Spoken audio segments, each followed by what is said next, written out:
the star name of Allah who is Rahman and Rahim।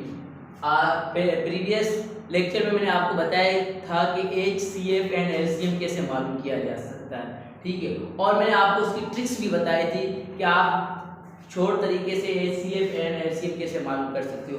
आज मैं new topic के साथ आया हूँ कि how to find the decimal by the multiplication method and division method. सही है, तो सबसे फर्स्ट ऑफ ऑल हम आपको बताएंगे कि डिवीजन मेथड के बारे में बताएंगे। मेरे पास फॉर एग्जांपल एक मैंने आपके सामने एक सवाल रखा है 961.45 एंड डिवाइड करवाना है बाय द 41 से। तो अभी अगर 41 अभी दूसरी एक तरीका मैं आपको बता दूं कि हमारे पास ये सवाल है, सही है। अभी 3 वैल्यू के बाद यहाँ पर पॉइंट लगा हुआ है और यहाँ पर पॉइंट मैंने 4 वैल्यू के बाद लगाया है, ठीक है। अगर आपके पास एंड वाली जो भी वैल्यू हो, अगर यहाँ पर 3 के जगह 7 होता है, 8 होता है, 9 होता, तो आप उससे पहले क्या पॉइंट लगा देते हैं। वो इसी वजह से कि मैंने आपके शॉर्ट तरीके की वजह से मतलब कि ये मतलब के वर्क किया है, ठीक है। तो ये मतलब पॉइंट आप अपने से लगा सकते हो जब आपने क्या है वैल्यू को डिवाइड करवाना हो, ठीक है। तो सबसे पहले अगर आप डिवाइड करवाओगे तो 41 से, तो आपको 40 का टेबल एग्जाम में तो आपको नहीं आ रहा होगा और नहीं आपको कैलकुलेटर होगा कि आप उसको कैलकुलेट करो, तो लिहाजा आपने 41 का टेबल नहीं पढ़ना, ठीक है। अगर फॉर एग्जांपल यहाँ पर 41 के जगह 56 होता है, 60 होता, तो आपने तब भी टेबल नहीं पढ़ना था, वो उसको ऐसे मतलब के एक लाइन मतलब के लगा देनी थी, सही है। तो अभी आपने क्या करना है कि 4 से मतलब के इनको मल्टीप्लाई करवाना है, सही है। 4 का टेबल 2 तक पढ़ोगे आपके पास क्या आएगा माइनस का 4 का टेबल 2 तक पढ़ो 8 आएगा, ठीक है। तो अभी 9 में से माइनस का 8 गया तो क्या बचा 1 बचा, ठीक है। तो हमारे पास ये जो 1 बचा तो ये पेयर नहीं दे रहा, तो हमने इसको पेयर को बनाने के लिए इसके नेक्स्ट वाले 9 के साथ वैल्यू जो थी हमारे पास 6 वो वैसे के वैसे सेम टू सेम उतार दिया, ठीक है। तो अभी हमारे पास 16 है, 16 पेयर है, तो जिस 4 से हमने मल्टीप्लाई 2 मतलब 4 का टेबल 2 तक पढ़ा था 8 आया था, उसी 2 को मल्टीप्लाई बाय 1 से करना है, तो ये वैसे के वैसे ये वैल्यू आपके पास आ जाएगी। अभी 16 में से -2 गया तो आपके पास क्या आएगा 14 आ जाएगा, ठीक है। अभी 4 का टेबल कहां तक पढ़ेंगे कि हमारे पास 14 आ जाए या 14 से कम आ जाए, तो ये अगर 4 का टेबल हम 4 तक पढ़ते तो 16 आता है, तो 16 14 से ज्यादा है, तो हम 4 का टेबल कहां तक पढ़ेंगे 3 तक पढ़ेंगे। तो 4 का टेबल 3 तक पढ़ने से क्या हमारे पास 12 आया, ठीक है। तो देन जब 40 प्लस का है और माइनस का 12 चला गया 14 से, तो हमारे पास क्या बचेगा 2 बचेगा, ठीक है। तो हमने 2 अभी पेयर नहीं बनता, अब इसको पेयर बनाने के लिए ये वाला जो 1 है 6 के साथ जो 1 है ये वैसे के वैसे सेम उतार दिया, ठीक है। अभी 21 बना, जिस 3 से 4 का टेबल हमने 3 तक पढ़ा तो 12 आया था ना, तो उस 3 से क्या है उसको 1 से मल्टीप्लाई करना है उसी 3 से, ठीक है।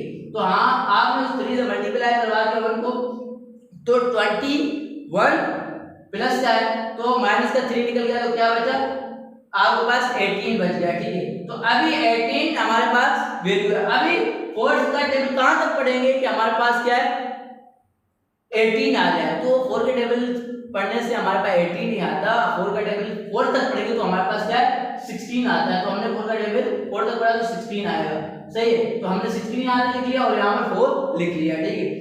अभी 18 में से 16 क्या है हमारे पास 2 बचा, ठीक है। अभी ये पेयर नहीं बनना, तो पेयर बनाने के लिए क्या फिर ये 4 हमने सेम सेम उतार दिया, ठीक है। अभी हमारे पास क्या बना 24। अभी पहले हमने 4 से ये कर लिया, अभी 4 से नहीं करेंगे, क्यों कि अभी हमें 1 से मल्टीप्लाई करना है। जिस 4 को 4 तक पढ़ा था कि ये हमारे पास 16 आया था, अभी उस 4 को 1 तक पढ़ना है कि हमारे पास ये 4 आया, सही है। अभी 24 में से माइनस का 4 गया तो क्या बचा हमारे पास 20 बचा, तो अभी 20 बचा। अभी किसकी बारी है, अभी इस 4 की बारी है। अभी वो 4 का टेबल कहां तक पढ़ेंगे हमारे पास 20 आ जाए, 4 का टेबल 5 तक पढ़ेंगे हमारे पास 20 आएगा, ठीक है। हमने 20 लिख दिया और ये सवाल आपका हो गया कंप्लीट। अभी ये चीज ये पॉइंट लाजमी याद रखना कि आपने जब यहाँ पर डेसिमल का पॉइंट आ जाए तो आपने यहाँ पर भी पॉइंट मतलब के पुट करना, ठीक है, ये डालना, ठीक है। और ये आपका था एक डिवीजन मेथड जो मैंने आपको शॉर्ट तरीके से समझा दिया, ठीक है। अभी मैं आपको बताता हूँ कि मल्टीप्लिकेशन मेथड कैसे होता है, उसके डेसिमल कैसे मालूम किया जा सकता है, ठीक है। ये हमारे पास वैल्यू है, कौन सी वैल्यू है मल्टीप्लाई वैल्यू है, सही है। तो अभी इसमें डेसिमल मालूम करने से पहले हम क्या है 6 और 3 लिखेंगे। 3 का टेबल कहाँ तक पढ़ेंगे, हमारे पास 6 आ गया, तो 3 और 6 को डिवाइड करवाया तो हमारे पास क्या 2 आ गया, ठीक है। उसी 2 को हमने वैसे का वैसा लिख दिया, ठीक है। अभी हमारे पास इस पॉइंट के बाद कितनी वैल्यू है, आप बोलोगे सर कि पॉइंट के बाद आपके पास 3 वैल्यू है, सही है, ये हमने 3 लिख दिया। अभी इस नीचे मतलब नीचे वैल्यू में आपके पास पॉइंट के बाद 1 वैल्यू है, तो ये प्लस का है 3 है ऊपर वाला और ये माइनस का होगा, तो ये माइनस का 1, सही है। अब प्लस के 3 में तो माइनस का 1 गया तो आपके पास 2 बचा ना, तो वो 2 वैल्यू जो आपके पास यहाँ पर 2 बचा, तो वो वैल्यू 2 आपने क्या 0 की कंडीशन में लिख देनी, ये वैसे सही है। यहाँ तक आपने लिख दिया, यहाँ तक लिख दिया, फिर उसके बाद क्या है, नेक्स्ट आपने कोई वर्किंग नहीं करनी, आपने वैसे के वैसे 0.0 डाल देना, ये आपके पास क्या है डेसिमल का आंसर आ गया, क्या है आपने इसकी क्या मल्टीप्लिकेशन मालूम कर दी डेसिमल की, ठीक है। अभी ये सवाल आपका इजी समझ आ गया। अभी सेकंड सवाल है हमारे पास, इस कंडीशन में अगर उस स्ट्रक्चर में आपके पास सवाल हो तो आप कैसे मतलब के उसे सोल्व कर सके।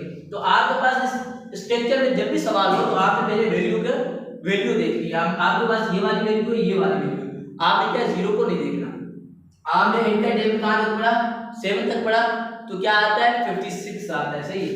आपने 56 वैसे का वैसे उतार दिया, ठीक है। अभी आपने 56 लिख दिया, अभी आपने देखना है कि भाई यहाँ पर जो ये स्टेप है मल्टीप्लाई के बाद इसमें पॉइंट के बाद कितनी वैल्यू आती है, आपने देखा कि सर पॉइंट के बाद क्या 2 वैल्यूज आती है, तो आपने यहाँ पर 2 लिख दिया, ठीक है।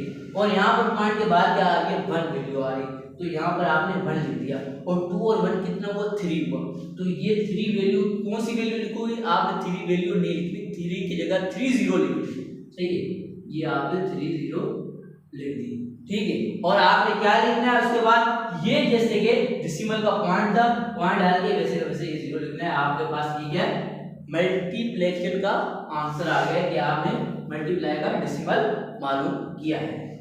अभी आपके पास तीसरा सवाल मैंने करवाया कि अगर इस स्ट्रक्चर के लिहाज से आपके पास अगर सवाल आ जाता है तो आप उसको कैसे हल करोगे, तो आपको ये भी बहुत ही आसान है, आपने क्या है 24 लिखना है और 12 लिखना है। अगर ये दोनों कट रहे तो काट दो, क्या है 12 1 12 12 2 24, ठीक है। आपने ये लिखा और ये आपने डिवाइड करवाया, ये 2 यहाँ पर लिख दिया, ठीक है। अभी देखने ऊपर की वैल्यू और नीचे की वैल्यू, कौन सी वैल्यू को जो पॉइंट के बाद आ रही, ठीक है। पॉइंट के बाद क्या आ रही है 1 2, सही मतलब पॉइंट के बाद 2 वैल्यू आ रही, आपने यहाँ पर 2 लिख दी है, कौन सी आ रही है प्लस की आ रही है, सही है। अभी क्या है नीचे वाली क्या है वैल्यू हमेशा माइनस में शो होती है, क्या है आपके पास 1 2 3 4 5, सही है। आपके पास क्या है 5 वैल्यू आ रही है, कौन सी माइनस की, तो -5 में से प्लस का 2 गया तो 3 आया आपके पास, 3 वैल्यू आई, तो आपने 3 वैल्यू की जगह 3 क्या है 0 लिखते हैं, क्या है 3, सही है, आपने लिख दिया, ठीक है। ये पॉइंट जैसे कि मतलब कि दोनों स्टेप में मैंने आपको बता दिया कि आपके पास एड में ये वैसे के वैसे सेम टू सेम उतार देना है, इसी में ही वैसे के वैसे सेम टू सेम उतार देना है। ये आपका था क्या है मल्टीप्लिकेशन का तरीका, मैंने आपको बताया कि मल्टीप्लिकेशन का अगर डेसिमल मालूम करना हो तो कैसे किया जाता है, सही है। तो आप आई होप दैट मैं उम्मीद करता हूं आंसर क्या होगा, इसका डिवीजन मेथड का आंसर क्या होगा, इस डिवीजन मेथड का आंसर असल में आपको अगर डिवीजन मेथड का ये आंसर ये होगा, क्या है जो हमने मतलब के डिवाइड करवाया, जो हमारे ऊपर जो वैल्यू आई है वो क्या है 2 3 4.5 आ गई, ये आपका आंसर है, ठीक है। ये डिवीजन मेथड है, क्यों कि ये इस क्या है जिससे हमने मतलब मल्टीप्लाई करवाना था, मतलब उन मेंबर्स के नंबर पड़े जिससे मतलब कि ये क्या है हमारे पास सीरीज कंप्लीट हो गई है, ठीक है। तो लिहाजा ये आपके पास इसका आंसर हो गया, ठीक है। तो हाई होप दैट मैं उम्मीद करता हूँ कि आपको ये वीडियो से अच्छी से समझ गए होंगे। Thanks for watching and thanks for